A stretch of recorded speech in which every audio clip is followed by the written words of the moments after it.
Hello, magandang araw mga mamshi. Ito naman ako mag-share ng malutuing Chinese dito sa Hong Kong.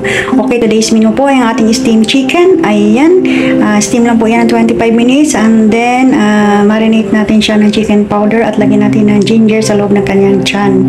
And then the next naman ay ang ating fried na beef muscle. Actually, itong beef muscles po ay ready to eat na po yan. Iinitin na lang. So, ayan, pinray ko para mainit. So, ayan po ang ating second dish, no?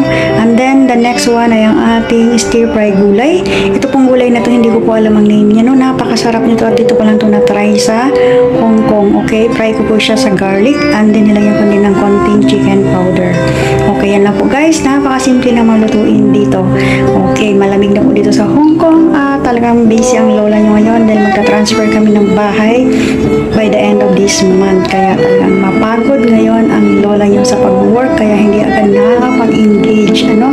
So, antay-antay lang at sorry sa mga hindi ko agad na resbakan. Thank you for watching. Have a nice day. God bless us all and please don't forget to follow, like, and share my video. Thank you.